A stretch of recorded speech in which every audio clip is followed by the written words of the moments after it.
All right. Good morning. Good morning, everybody. Welcome to the Saturday Morning Mastermind. I'm your host today, Samantha Studebaker Carl.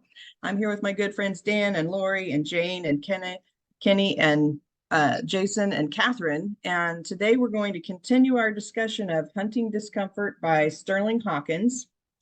We are on page 10. If you're following along in the hard copy book, it's the part that is titled Discomfort versus Danger.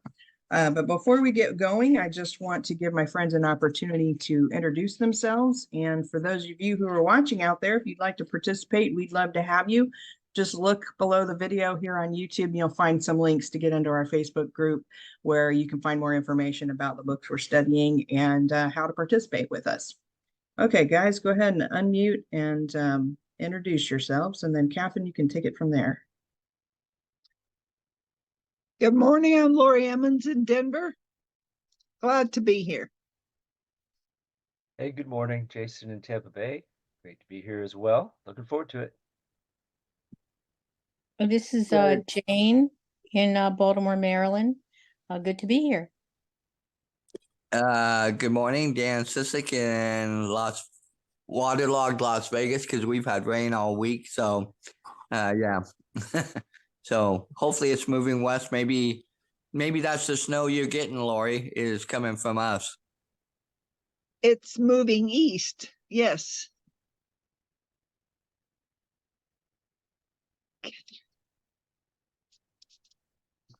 It's west. You're east of me, so it's probably coming from us to you.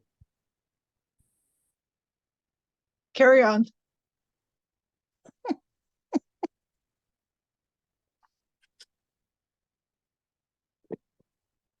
Kenji might not be able to unmute right now. This is Catherine Clement, and I'll do the reading. Discomfort versus danger. Where do you draw the line with discomfort? To be clear, discomfort is not the same thing as danger. It's simply discomfort. Feeling the feelings of discomfort in whatever form they come in, and doing whatever is causing the discomfort anyway, is the core of growth. Danger, on the other hand, is when there's a very real possibility of causing injury or harm to yourself or others. Above, I wrote that I went cage diving with the great whites. Notice the word cage. I didn't recklessly throw myself in with the sharks. Hunting discomfort and putting yourself in the way of danger are very different things in action and in spirit. It's mindful versus mindless. People seeking danger often do it for the rush, whereas we hunt discomfort for the growth. Real danger versus perceived danger. Truth be told, most of us are not in any real trouble of seeking too much danger. Rather, we can experience a high degree of discomfort that is out of proportion to the actual danger involved. Let's take skydiving, for example. Before I ever jumped from a plane, it seemed like a very dangerous form of entertainment. When one year my sister insisted that we go skydiving for her birthday, I thought she was insane. What kind of people do that? I agreed, though reluctantly. My fear about leaping out of planes had nothing to do with the actual dangers of skydiving. In 2020, the United States Parachute Association reported that 0.0004% of jumps in the country resulted in fatality. In 2019, the average person in the United States has a better chance of dying from a bee sting, 0.0017% chance, a lightning strike, 0.007%, or a car accident, 0.93%. Whatever activity has you petrified probably has little to do with the actual danger involved. What we know about something and how doing it or the thought of doing it feels aren't always aligned. The more you hunt discomfort, the better you will become at facing your fears and being able to distinguish between real and perceived dangers, which means you will know when to take a risk and when playing it safe is the smart move. Before we jump in, lately I've been taking swimming lessons to be a stronger competitive freestyle swimmer. There are libraries with shelves full of books about swimming. I could study the topic for years, the physics of it, perfect motion, best practices. I could go so far as get a PhD in it, but all that knowledge wouldn't matter much the first time I get thrown into a pool. We live in a time when just about all human knowledge is accessible from one's mobile phone. The secrets to nearly anything you want to accomplish have been written many times over. The results are not in knowledge alone. It's about shedding the discomfort that is standing in the way of your applying that tremendous knowledge you have or could easily acquire. You know this. Any meaningful new result you've created didn't come from just from thinking about it. You had to summon the courage to risk confronting the unknown head on. Maybe it took making that risky presentation, declaring that audacious goal and working towards it, or even embarrassing yourself as you tried to do something new you hoped would eventually lead to some level of success. Whatever it was, you had to go through that discomfort in order to come out the other side. Discomfort is the only thing that's between you and the results that you want, period. Otherwise, you would have it already. You've spent enough time coping with discomforts, medicating them or avoiding them completely, and justifying why you still don't have the results that you want. I know I have.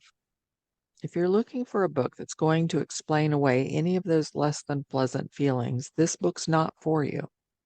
Not only are we not going to explain them away or find ways to not deal with them, we're going to go one step further. It's time to take discomfort head on and go through it. In this book, I'm going to walk you through the step-by-step practice I've developed for hunting discomfort.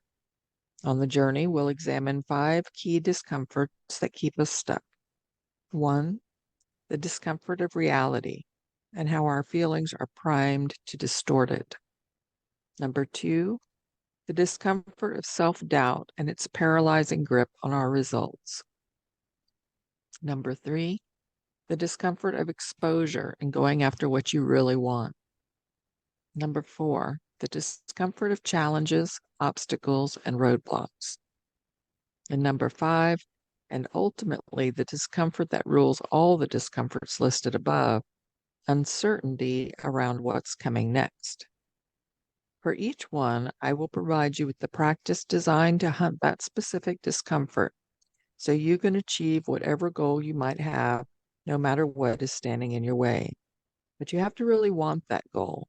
It's not for everyone, and it's not for all the time. It's for when you're stagnated, overwhelmed, or confused about what your next step should be. Or maybe you're just tired of the same old results. Either way, you have to be all in for this practice to work. If you're not ready to get started, here's your first challenge. Grab a pen right now and answer the following question. Imagine the contents of this book will change your life. What would that look like? Go ahead and dream big for your company, community, or family. No reason to hold back. Here's the thing. This book can absolutely help you, however audacious your dreams, if, and only if, you use it correctly.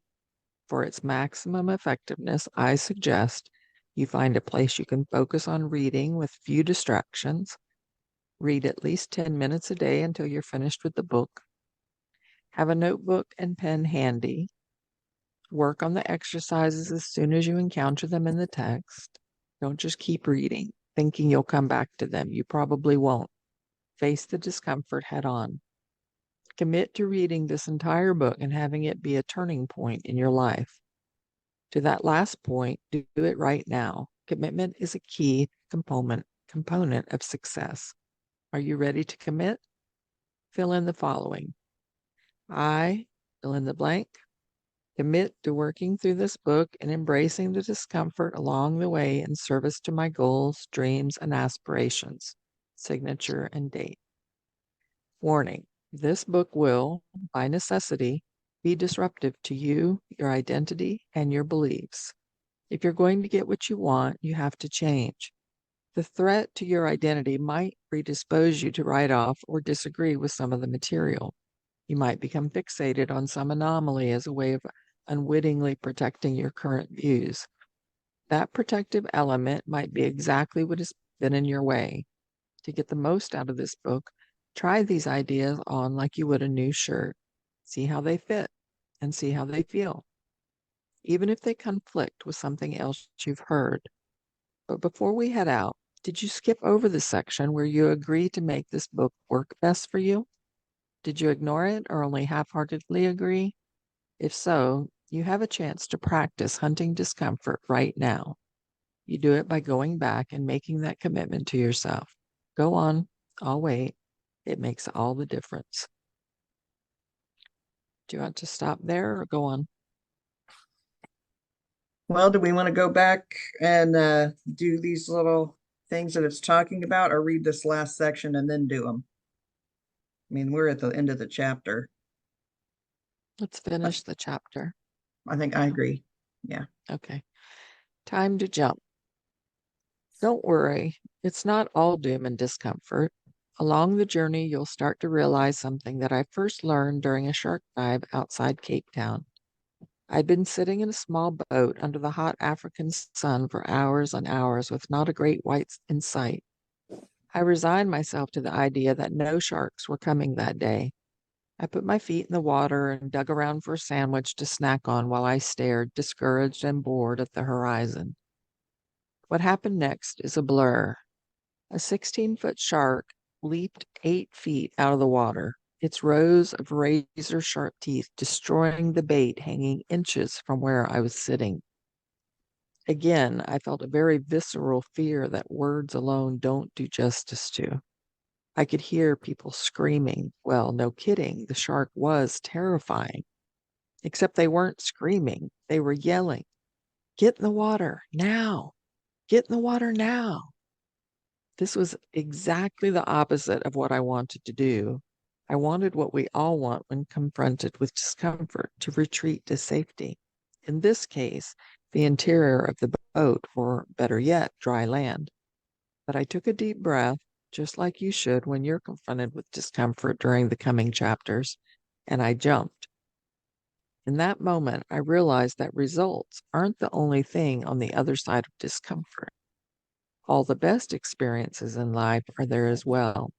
So take a deep breath. Now, let's jump in together.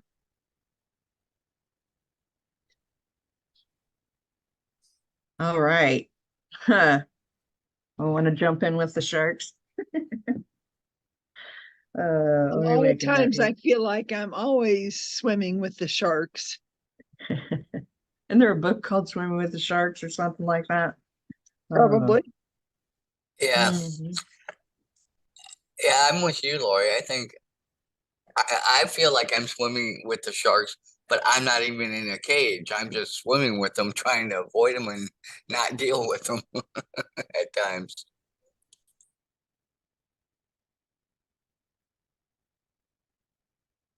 I So let's certainly talk. don't. Go ahead. Now go ahead, Lori. Say what you're going to say. I forgot now. Go ahead. I'm sorry. I didn't mean to interrupt you. I'm Okay. sorry. All right. I was just going to say, let's kind of talk a little bit about what he was talking about before he said, here, do these exercises. And where he was kind of talking about the difference between discomfort and danger, being hunting discomfort, putting yourself in the way of danger, are very different in action and spirit. It's mindful versus mindless. People seeking danger often do it for the rush, whereas we hunt discomfort for the growth. So there's this whole concept of hunting discomfort for growth. And can we think of times in our past where we faced something and then overcome that fear or discomfort and then achieved something we wanted to achieve? You guys think of a time?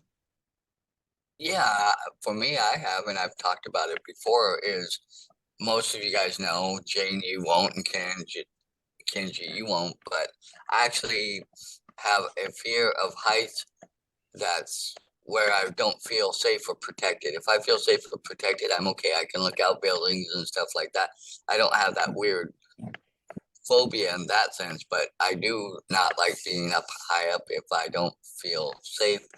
But a number of years ago now, maybe 10 or so, back when we were involved with a certain company, Samantha and Catherine, I think you were in it too.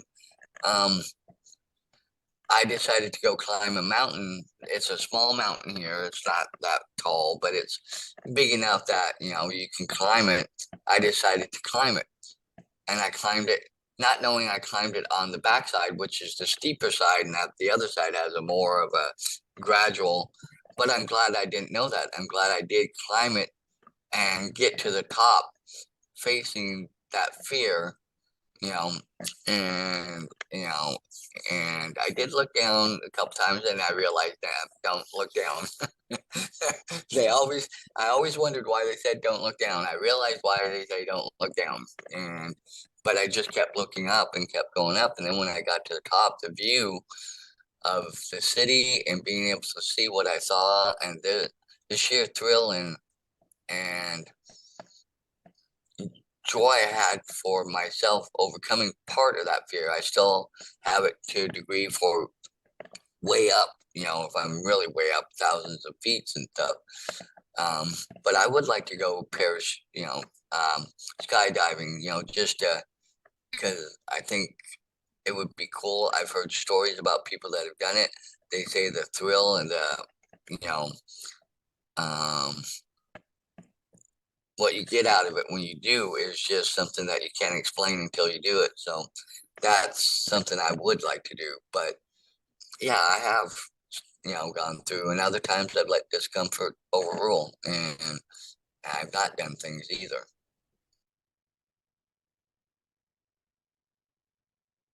Skydiving would be an awesome thing, but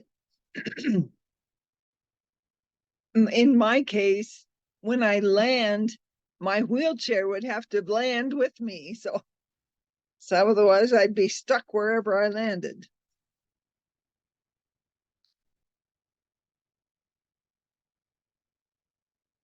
Yeah, I've had a lot of situations like that. An easy one would have been, public speaking, doing the graduation speech when I graduated college, because I was a high school dropout and I was never supposed to make it through, and then to make it through as valedictorian was really good. So, but I've been through 2 surgeries that going in, I had much more chance of becoming paralyzed from the waist down than not. And I had to go into them anyway, and those were both pretty frightful, but I came through and they went well, and I got out of a wheelchair both times. So that was huge. You are even more amazing than I thought, Catherine. High school dropout to valedictorian. That sounds like it might be a good book title. Thank you, honey. What a story. One of my biggest challenges, I think, was when I was about 40. I was living with my fiance. I'd lived with him for about 4 years and went through a period where I felt like the relationship wasn't going to work out and whether I would leave or not. And a lot of soul searching. I felt like really looked at the values that we both had. But that was really scary for me to face leaving him. Because I still, I really did have a lot of feelings for him, but I felt like we were really different. He had a tendency to be a bit controlling, and I had difficulty with that. So my biggest challenge was actually leaving him and facing, again, trying to get my life together. I mean, I still had my job, so I had that security, and I didn't have any children. So, but that was a really huge huge challenge, but I'm glad I did it, because facing that, I made the right decision as I look back on it. I really learned a lot about myself, and putting all the pieces back together made me a lot stronger than I was. So I'm done.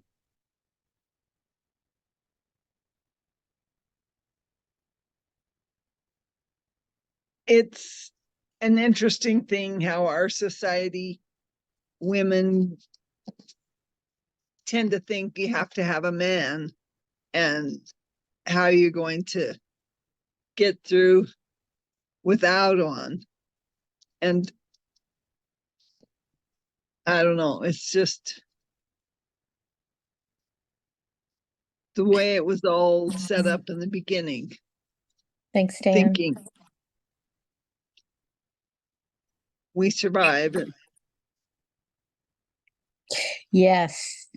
Yes. And not only do we survive, we flourish, really. But once we get through that initial period of grieving and change, we realize we're stronger than we thought we were, and he went on, and I'm happy for him. We weren't right together, but he went on and dated and married somebody, and has been married for I don't know, 20 years or something. So I was just something, sometimes I feel like we're all given things actually by God to stumbling blocks that we're supposed to is supposed to stretch us, and we have choice. I could have stayed in that relationship and probably would have become more and more diminished, by the force of his personality. Don't get me wrong, it's not that he was a bad person, we didn't mesh. And but I chose to care about myself, love myself, to the point where I didn't think I would flourish in the relationship, even though I loved him, and I see that looking back so much that that's the case. That being on my own, and because before that I had been on my own, and then he came into my life, and he put boxes around me, like you can do this, you can't do that, you can't plant your flowers there, you have to plant them over here. I mean, there was some little bit of wiggle room, but not a lot. So it was like, oh no, no, no, no. I mean, I can compromise, and we did at times, but it wasn't enough. The feeling that we could compromise wasn't enough. So I know now, living on my own, it's like I feel free to do and be who I want to be. And also the way we thought about things was different. He was much more conservative than I am, and made judgments, and I would just cringe at some of the judgments he would make. So we just weren't a good match. So, I wish him well, always have, but it was time for me to move on. And, unfortunately, I never found another person, but then again, I'm not dead yet. You never know. So It's good that you were able to recognize that, though. I mean, so much of the time, I think we end up in relationships, especially long-term relationships, and we never even recognize that, okay, maybe this isn't the best for me. Maybe something could be better. So that's really powerful, and good for you. thank you. Thank you. Yeah. It was interesting the other day. Oh, yeah. Go ahead and finish up, Samantha. It's okay. Go ahead with your thought, Dan. I was just going to redirect us back to the book again, but if you've got more to say, then by all means. Well, it's kind of going to the book, but it's also kind of on a side tangent too, based off of what you both just said. I read something also a while ago, and I don't remember where I read it, but sometimes we all tend to look at our like relationships with a significant other or a spouse or something like that. But I saw a post where long-term friendships where, and a lot of times long-term friendships can be where one's kind of more controlling and one's kind of more on the downside and stuff like that.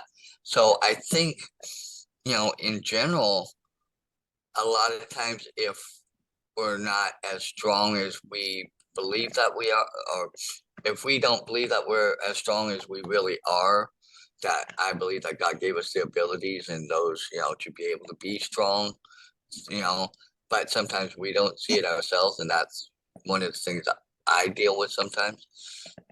We let others kind of overtake sometimes. And because we're looking for that security, but then in that security, we realize how much it's not what we're looking for, but yet because we're so afraid to change things, we don't extract ourselves out of it either. And I know for me, like because of my family, everybody here on the panel knows my background, and eventually you'll probably understand too what I grew up with. But when I moved down here and was with they were family members, but my aunt and uncle became my parents. I needed that and I wanted that and I felt safe in that. But then when I got older and was ready to move on and graduate and go off and move on to college, there was one point in time where I wanted to move to Arizona to go to ASU because they had a good accounting program there, and that's what I wanted to get into. But my mom said some points, pointed some things out to me, and rather than me saying, no, I believe I can go down there, I can live there a year or so, get my residency, then start school, find ways to pay for it, I followed what she said. So in that sense, I needed that in that sense. So there again, I think sometimes people forget that even men sometimes can get kind of bulldozed by personality, or, I think it's something depending on the type of person. And so with that, people tend to look at, and I think it's more depending on the type of person you are, not necessarily whether it's male or female either. Oh, for sure, Dan. I mean, I think we all have this kind of like cultural programming, at least our generations, our previous, up and I don't know, recent generations, I don't know, but our older generations, we kind of, I feel like we are kind of culturally programmed that we're supposed to be in a relationship, and if we aren't, there's something wrong with us, and that's a big thing to try and go up against if you are, I mean, and that can be really uncomfortable too. I mean, what our families expect from us, what our if we're in a relationship, our partners expect from us, if we have long-term friendships, what they expect from us based on our earlier lives or whatever. I mean, all of those things are things that we have to face, and it can be uncomfortable when we recognize, okay, something, I need to change, I need to see something different in my life, I want more out of life, I want a different career, I want a different lifestyle, I don't agree with these things that I've been taught, whatever it is. I mean, that is a big thing to overcome in order to really be the person that we want to be.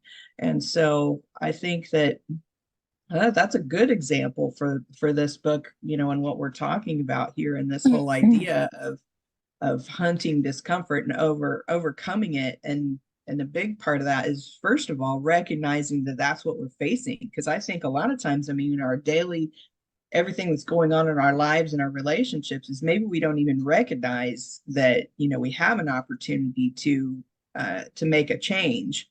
So that's awesome that you brought that up. And if I could tag on to that, I know I went through quite a period after I left Will with friendships. And I sort of got to the point where I really reevaluated some of my friendships too, and even kept some friendships that I had always like thought maybe I need to move on from that, which is very hard to do because then you're you're going to hurt them, you know, if you pull away a bit and distance yourself. But I eventually did with a few of my friends, and felt that those boundaries, I mean, you can work it out where you can still see them, but try to explain in the kindest way possible that you need to have boundaries. Like, hey, we can get together for like a game night once a month or something like that. Or, I mean, now I really appreciate, and when you do that, you kind of open up space for better friendships, or people that are more in tune with who you are and have maybe the same values, who are maybe more kind-hearted, less manipulative, which is what the older friends were. And so I'm really kind of proud of myself that the people my circle of friends, which is fairly wide, are really gems, you know, and I feel proud that I've sort of have boundaries. And I actually have boundaries too with family members that haven't been as loving and kind to me also. So, and that's how to me, that's how you create, and you face that discomfort of kind of, you push some people away gently and kindly and keep the ones wholeheartedly that are really the best for you. So that's all. It's a huge thing because everybody has their personality and their quirks, their ideologies, and there's so much to divide us, and it's happening worldwide that it's always been, don't discuss politics and religion because they're so controversial.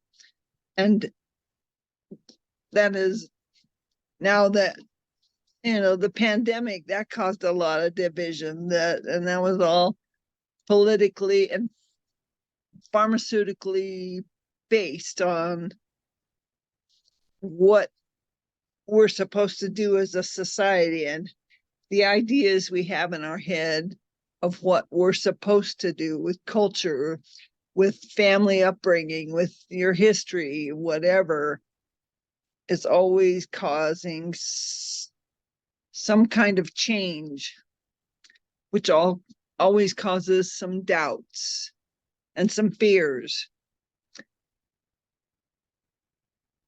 And huge challenge. Huge challenge, I agree. And somehow we've been forced, you know, to deal with and try to accept someone who believes either religion or politics something different, but we gently try to say, let's not talk about this if we're on a different, if they're on an opposite wavelength from you. You know, we just, and I've had to get forceful sometimes. I have one friend, my friend Lee, who's very conservative, and I just gently tell him, you know, I don't want to talk about that now. I don't want to talk about that ever. And he'll be like, no, we'll be okay. I said, no, we won't, because we had little, you know, where we butted heads, where I was like, no, I don't agree with that. And I think I know where you're going with this, and we're better off not talking about it. So it's unfortunate, because I think that we benefit from hard conversations, but at the same time, it can get very polarizing, and where it's too uncomfortable. You know, I'm good with facing discomfort, but not when it's that uncomfortable. You know, sometimes I don't think it's a win-win situation. It's more where you're going to get too upset. So I'm sure you can all relate to that. Yeah, sometimes we have to agree to disagree. Exactly. No, I absolutely. And usually now he'll definitely, because one time when I was with Lee, I said, if we don't stop this conversation now, I'm leaving. And I did, because he wouldn't stop. And I left and I said, I'm sorry, but I don't want to talk about it. And you wouldn't respect that. So I'm leaving. So he knows now. I didn't say anything, you know, in an angry mode. I just said, well, I'm gone. So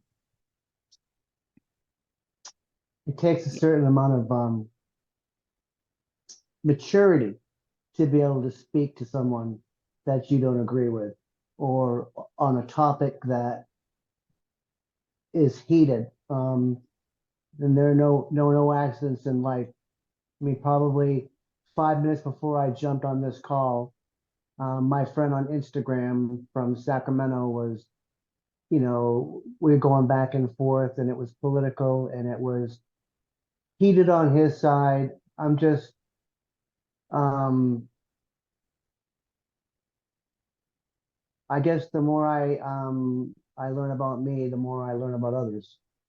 So, I can see that anger that he has, and that is so he can focus all of that stuff in him on that, rather than really have to dig deep and clean up some of the things maybe that he has on his side. But it's definitely it's teaching me how to talk to people and try to stay, how do I say it, mindful of my own emotions as they go on. And then, like you said, ultimately, maybe I can't be friends with that person. Maybe I've changed, and I just can't do it because it puts me in a place where I see life negatively. And I did that for so many years that I would just rather not do that anymore and try something different. Thank you. Yeah, for sure. Well, and then another thing that I've kind of recognized over the years is that, especially with you guys in these conversations, because we've talked about all kinds of stuff that we don't agree on, but we're at least open to hearing what the other person has to say. And we don't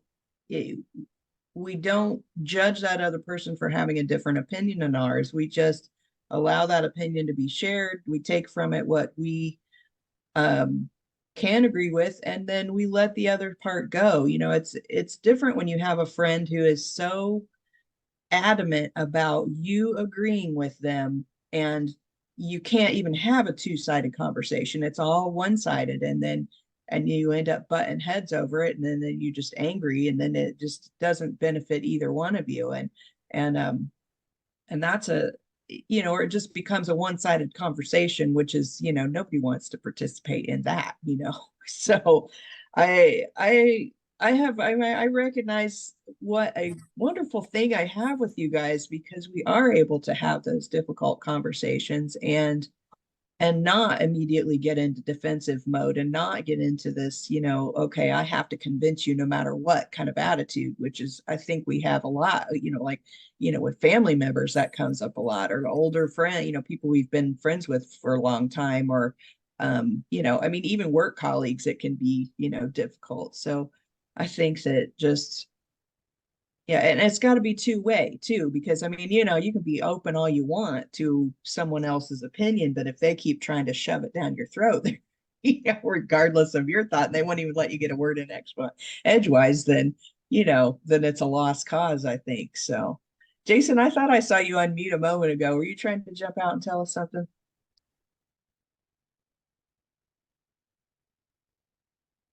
Oh boy. Um, let's see, where do I start? My goodness. It's going to be good. Go ahead, Jason. We're going to encourage you. Yes. Yes. What's it? Do the exercises. Yeah, so I mean, you guys make some great points. I was just kind of coming back to the book and looking at where, he's talking about, I don't know what he calls these 5 things, or whether they're like, I don't know, axioms, or they're just areas of the book he's going to talk to. But he talks about, his first one he talks about is reality. Is there something to that he's, reason he's going to start there?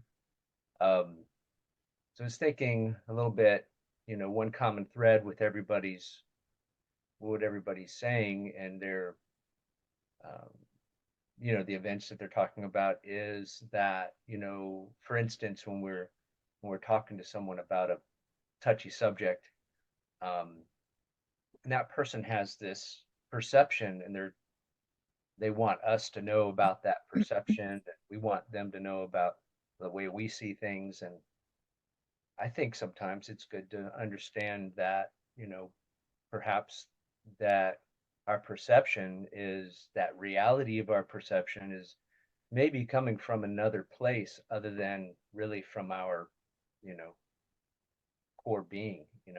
We pulled something off of the internet that we've seen, which may or may not be true to some degree, or we've got some energy from somewhere that now we don't know what to do with it. Um, so I think I th- and and so that's just one thought. But being in this group, the double edge to this being in this group is that, is that I've grown so much that that it be that I've become so aware of people's negativity out there in the world. So when I understand people want to vent, and there's a need to vent, but when when like when you when you meet up with someone you haven't met with in a while, and all they want to do is, you can tell when the conversation sort of shifts, and now it's like they weren't gonna there it's just gonna be negative from here on. You're just like, I know I don't want to be rude, I don't want to be I can listen, but and you know I feel like I take on that energy if I just continue to take on that negative energy.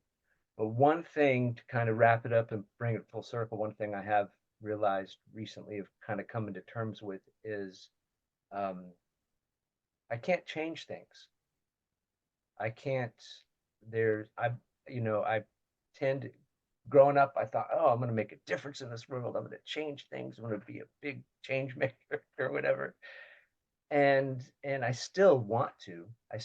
But I've had to come to terms with, there's just so much that I can't change, and by myself, um, you know, at least from the backside, from I can't push people. I might be able to lead, to help people, show them the way, so to speak, sometimes.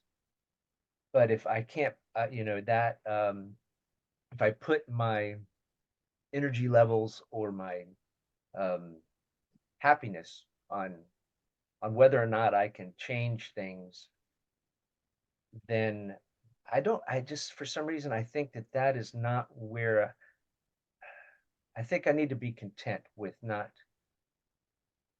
needing to do that. It's like I can only change my own feelings and regulate my own energy, um, for sure. And then not depend on whether or not I can change anybody else's to make myself happy. And I seem to do a little bit better, feel like I'm getting a little bit further along and doing, living life to the fullest, if I can actually learn to work within work within what life is, rather than try to change things at every step of the way.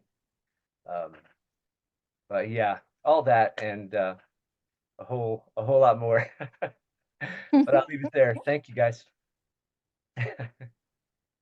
That was really good, Jason, and I agree that I think you can only really change yourself, and try to be a little bit of a catalyst for peace and calm, like, and agree that you can believe what you like. I'm fine with that. It's just that I in this day and age, I think sometimes it's best to keep my thoughts to myself unless I'm around people that I know think the same way.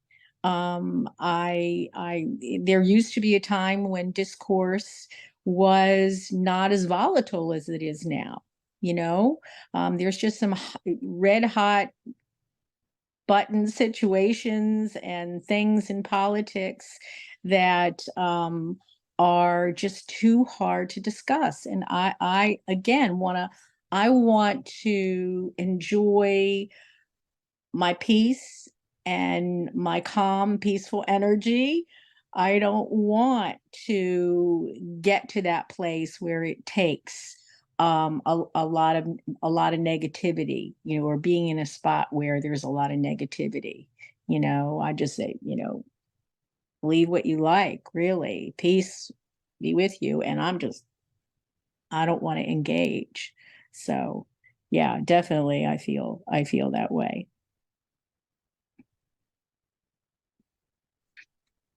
If you would all just think like I think and believe what I believe, then the whole world is going to settle down and we'll make change. It's I just okay. say, I go back to what Gandhi said, be the change you want to see in the world.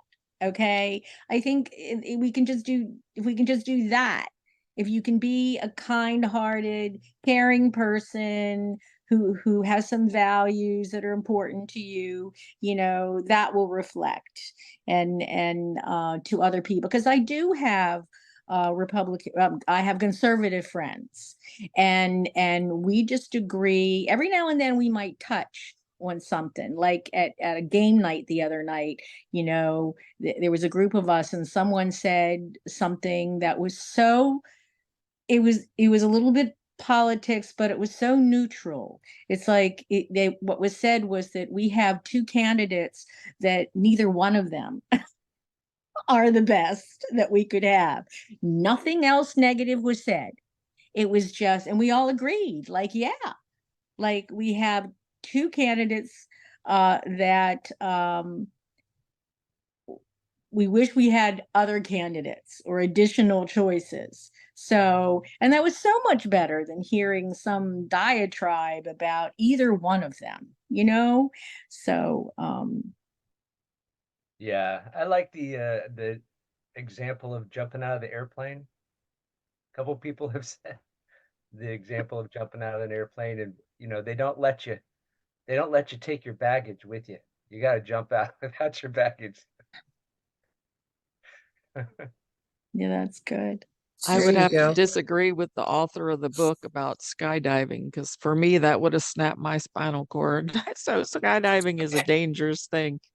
But I, Jason, I'm going to have to disagree with you on this one, honey, because just the vibration of you in this universe is the change. Like you don't have to do anything other than just be yourself, and you're making a tremendous impact on the world, just as we all are when we don't engage in all that negativity, because the vibration that we hold on a daily basis, that's every one of us is making the change and being the change. Oh, Okay, now that was now it's good. my That was good. now it's my Yeah, turn to I be a agree. little bit on the negative side because I think, and this is me personally, that sometimes you need, if negativity wasn't there, then how would we know we need to grow and change and make changes for ourselves, as well as maybe modeling and showing aspects out there in the world that need to be looked at, and hopefully a discourse open up to that. So I think some negativity, or however you put it, needs to happen, because if we're all just,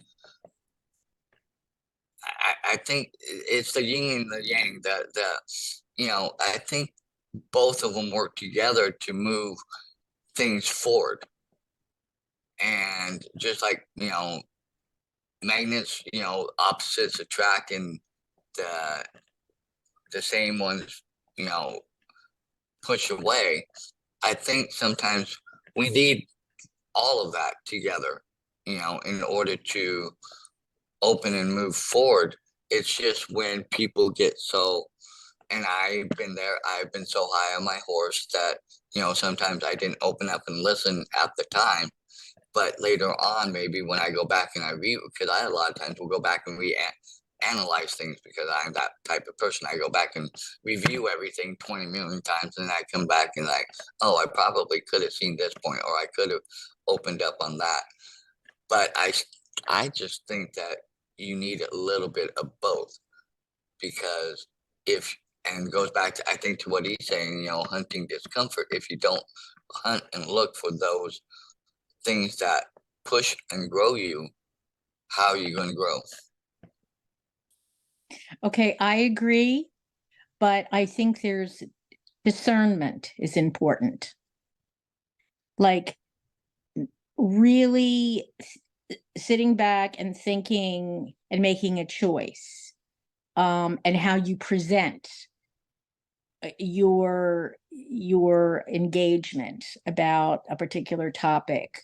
Is it, if we try and do that, from like our highest self, okay, then I think it can be very valuable, but and also with regard to, well, there may be times when I need to pull back.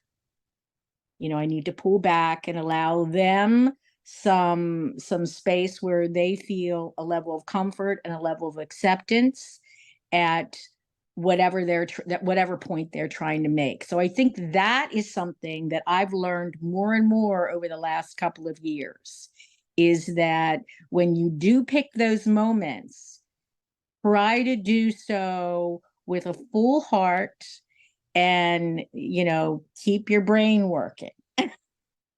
So anyway, that's my 2 cents. I think it's all the polarities and the perspectives that everyone has their own, and it's all good. Everyone should be allowed their own ideas and thoughts, of course. But I also don't want to be responsible for how things turn out if I decide, if I ever figure out what I want to be when I grow up or do, maybe I just won't grow up. There you go, Lori. Easier that way. I was, kind of thinking about that aspect, particularly if you're in a long-term relationship where you've got some things that you can easily get into arguments over, or maybe you end up in arguments every so often because some topic keeps coming up. And one thing that I have learned in that is that if I can wait to a time when the tension is not happening because of this whatever we have an issue with, if I can go to a different time and say, hey, we have this issue related to whatever it is, and I'd like to talk about it, and I want to hear your perspective, and I want you to hear my perspective. Can we just have a discourse on this? Or, I won't say discourse because that's not the word that I use with my husband, but, if we can bring the topic up in a neutral, emotional state, it's a whole lot easier to hear what the other person is truly trying to say, and a lot of times when we're in the heat of the moment, we're being reactive versus actually sharing the thing that is the underlying issue, whatever that discomfort is that we're experiencing, we're reacting to it, and our responses are reactive versus productive, or versus sharing our true underlying thing that is the issue with the problem. So when we can bring it up in a neutral emotional state, it's huge. I mean, if the other person is open to having that conversation, which I feel like, any good, healthy relationship that you've had for a while, that, you both truly want it to work, and you both truly want to have a better relationship. If you're open to having those tough conversations, you certainly can, and you can grow from there. And then when you're able to, it's amazing. So, but there are people in our lives. I mean, I have a friend, a long-term friend, that I can't even do that with. I mean, this person is just stuck in so much anger and so much just self inner baloney that it's there's not even a possibility for that type of a conversation. And we have to recognize that. And because some people we're going to be able to have deep conversations with, and hard conversations with, and other people we're just not going to be able to, because they just aren't in that, they're not in that place in their spiritual journey to be able to do that. And that's something we have to recognize too. We have to, when we are confronted with a person that is difficult to have conversations with, we can remind ourselves, okay, they're just not at the same place on their spiritual journey as what I am. And that's okay, because we're all at different places in our lives, and in our inner dialogue, and inner growth, and all of those things. And the best that we can do in that situation is like you're saying, Jane, we just have to pull away,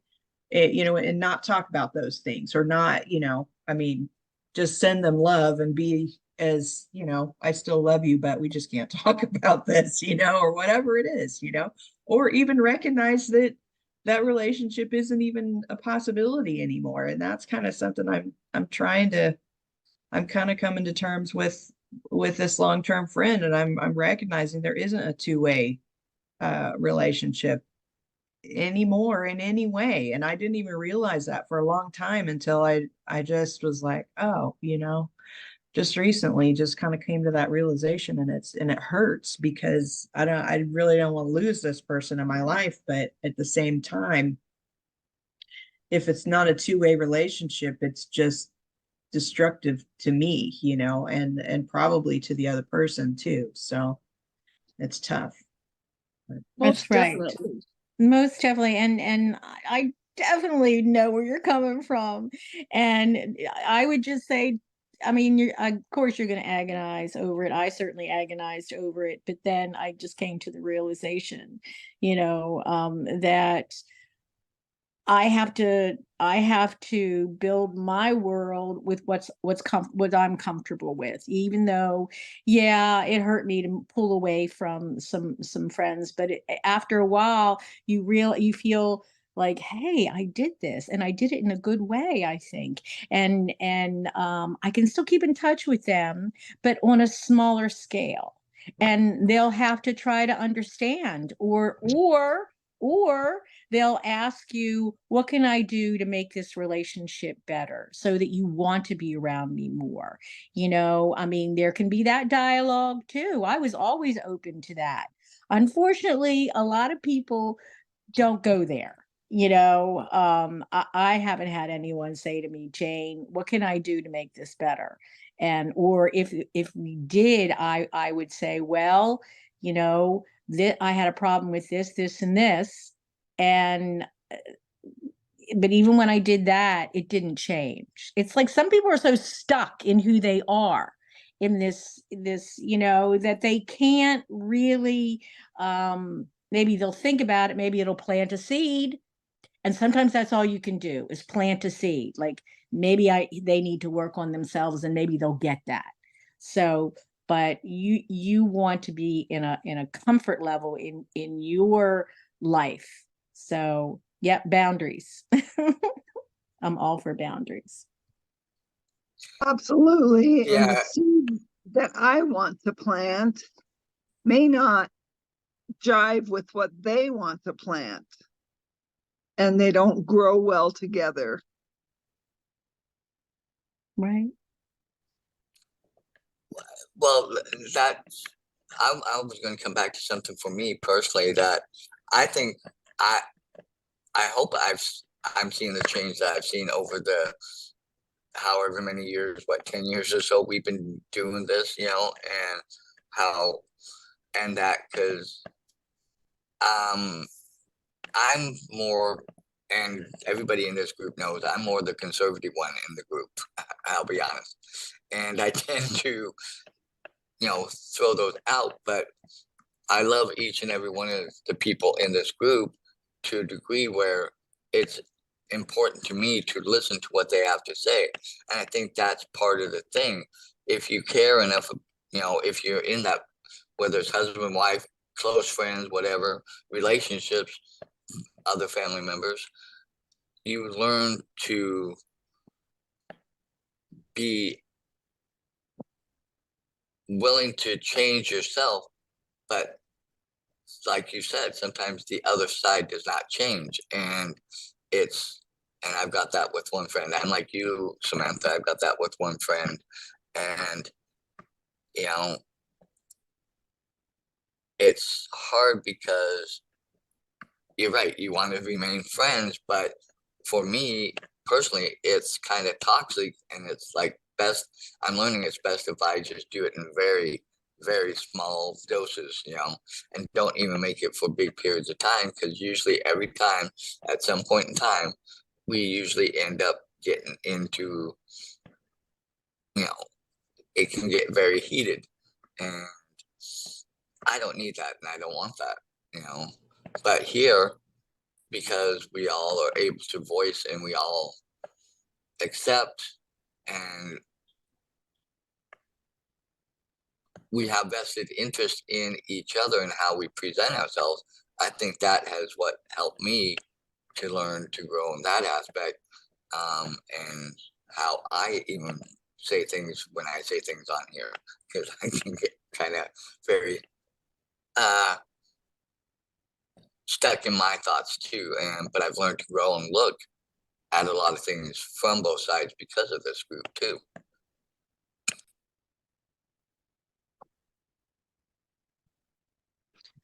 Well, it's always,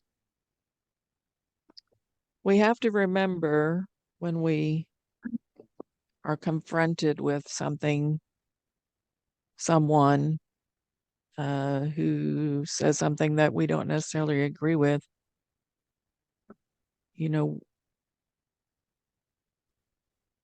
we're the ones that are causing the conflict. Like we look at them and we think they're causing the conflict, but it's actually us causing the conflict by taking our stance and wanting our stance to be right over theirs, and God gave us free will. And there's some people that you have to walk away from. They're toxic. I've been in abusive relationships, and you just have to walk away from that. And then there's other people that you dearly love that you just don't agree with on things, And just a few days ago, I lost one of my very best friends. And well, I haven't lost him because he's still right here with me, but I lost him in person, and we didn't agree on almost anything. But we had a long friendship, and we had a lot of really good, loving times, together. And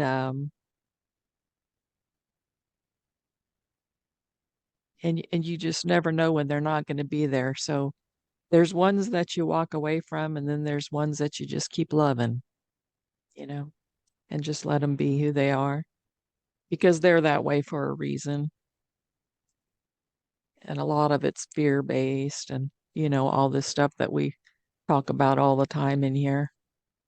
And so, just make sure you don't walk away from the one that you really shouldn't, is all I'm saying. Give it some thought and see if it's not just a matter of wanting to be right, because it's better to love somebody than to be right. I love all y'all. And I know we're after the hour, so I want everybody to have an incredible week and do your whatever that sentence was he wanted us to do. Complete that. I hate workbooks, you guys. Like, that's hunting discomfort for me right there. I do not Yeah. like doing workbooks. If I'd have known this was a workbook, I'd have Right. fought against it even more. But Me I will too. give it some thought. I don't know if I'll write it down, but I will say it in my mind at least. I promise to do that. I love you guys. Right. That's a good point. I think that yeah. Oh, well, let me say this first. Everybody, just if you have a final thought on this section that we've read and you want to share that before we wrap up today, go ahead and do so, and then I'll share final and wrap us up. Well, I just want to say I'm sorry for your loss, Catherine. And yeah, thanks for talking about that a little bit. Certainly food for thought. I always, like I said, I agonize about pulling away from people who I love. It's usually if it's just not, I'm not able to stay in that relationship. That's what I do. But also, this has been a great discussion. I can't believe you guys have been in a book club for 10 years. And so I'm very pleased to be joining you. I feel quite honored to be part of this wonderful group. So that's all I'll say. Glad to have some new blood here, Jane and Kenji. I'll see y'all next week. Yep, as always, a good discussion and enlightening and helpful. And sometimes then when I go back and look at myself, I'm like, oh my God, I need work. But love you guys and just look forward to next week.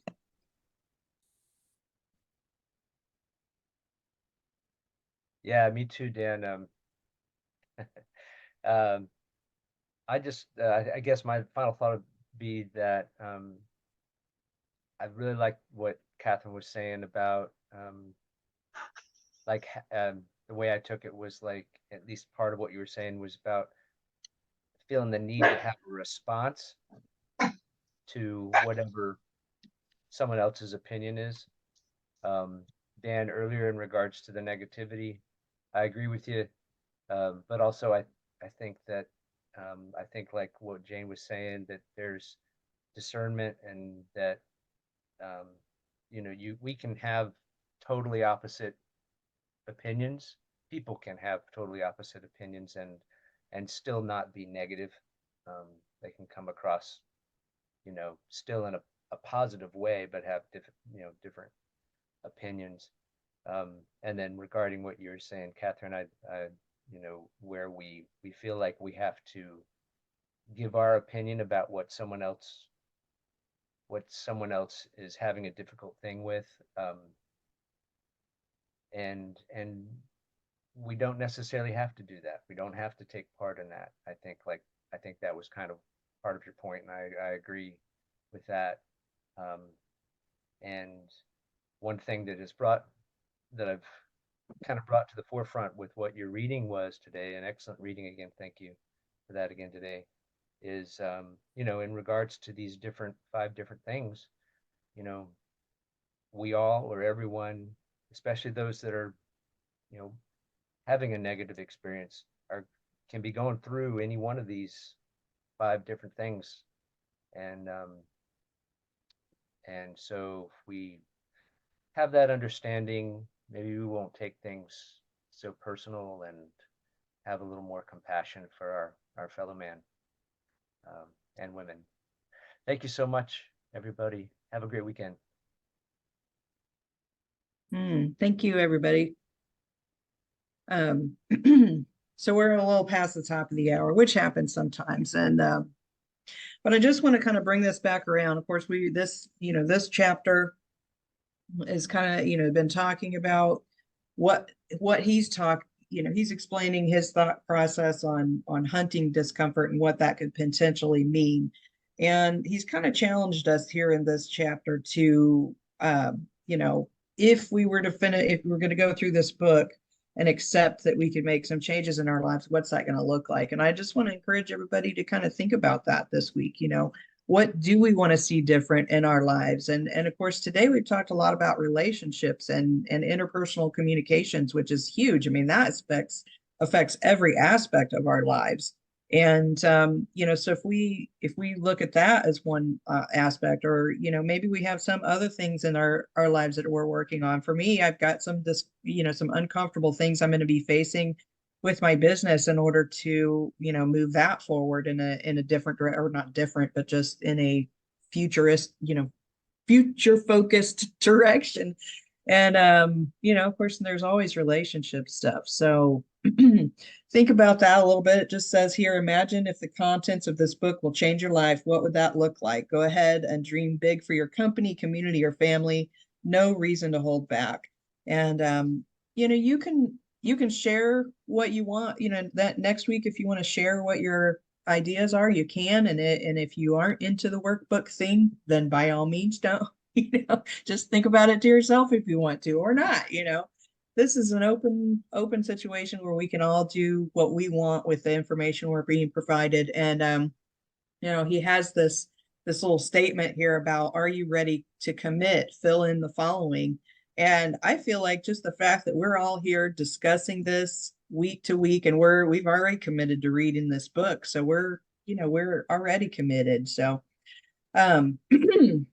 that's all I've got for today, guys. This has been a wonderful conversation. I enjoyed everything that everybody shared, and I always do. I always learn something from all of you. And for those of you who are watching this as a recording, you'll find some links below the video where you can join us in our Facebook group if you'd like to participate. We would absolutely love to have you, and we're very thankful to everyone who has been here for a long time, and for those of you who are new, it's been wonderful. So with that, guys, I'm going to wrap it up for today. If you found this video helpful, by all means, give us a like and share it with anybody who you think might find it helpful. So with that, have a great, awesome, amazing week, and we'll see you next time on the Saturday Morning Mastermind. Bye for now.